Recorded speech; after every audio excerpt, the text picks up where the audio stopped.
Coucou tout le monde, c'est Steph et aujourd'hui on va parler des séries qui sortent en mai. Alors le 4 mai, du coup c'est déjà sorti sur Netflix, il y a la série qui s'appelle The Rain. The Rain est une série post-apocalyptique qui se passe en Scandinavie. Et 6 ans auparavant, il y a la pluie qui est tombée et qui a amené avec elle un virus qui a mis fin à toute civilisation, en Scandinavie du coup. Et du coup la série se passe 6 ans plus tard avec un groupe de jeunes survivants qui vont affronter le monde et vont essayer de trouver d'autres survivants. Et ça a l'air vraiment bien parce que ça mêle science-fiction, fantasy, thriller, et c'est du Netflix. Le même jour, HBO a sorti le premier épisode de Being Serena, qui parle de Serena Williams, la championne de tennis, qui, tout en étant enceinte, a réussi à remporter un prix, et du coup comment elle arrive à allier les deux. Avec brio d'ailleurs, parce qu'elle a quand même remporté un prix. Le 6 mai, c'est au tour de 3 séries de voir le jour. 2 de ces séries vont être diffusées sur Stars. La première s'appelle Vide, et c'est l'histoire de 2 sœurs qui sont mexicaines-américaines et qui habitent à Los Angeles, et qui sont totalement différentes l'une de l'autre. Et en fait, elles vont être obligées de retourner là où elles ont habité quand elles étaient enfants, et du coup elles vont devoir confronter leur passé. La deuxième série s'appelle Sweet Peter, et c'est l'histoire d'une jeune femme de 22 ans qui va emménager à New York et qui va se trouver un travail dans un restaurant et qui va découvrir ce que c'est être jeune à New York, tout simplement.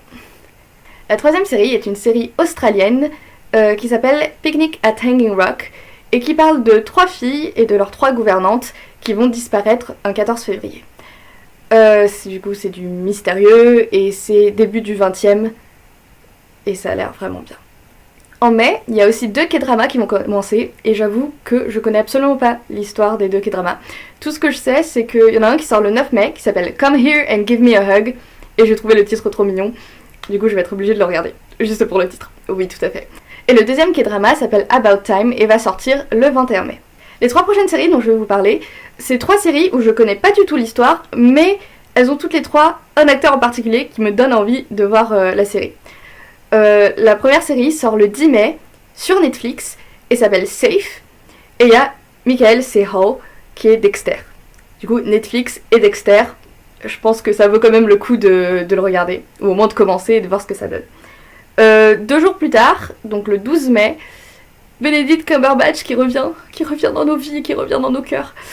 Et avec la série de Showtime qui s'appelle Patrick Melrose. Et un jour plus tard, donc le 13 mai, Hugh Grant arrive dans une série, Hugh Grant mon bébé, dans une série très british qui s'appelle A Very English Scandal. Et c'est Hugh Grant, et c'est anglais, et ça a l'air bien. Et enfin, la toute dernière série sort le 31 mai, donc vraiment le tout dernier jour, et elle s'appelle Rêverie, et elle sort sur NBC. Et j'en sais pas beaucoup plus. Voilà, c'était toutes les séries qui sortent en mai. Est-ce qu'il y a une série qui vous tente plus qu'une autre, ou une série qui, au contraire, vous donne pas du tout envie? Dites-moi tout. Et on se voit la prochaine fois. Au revoir.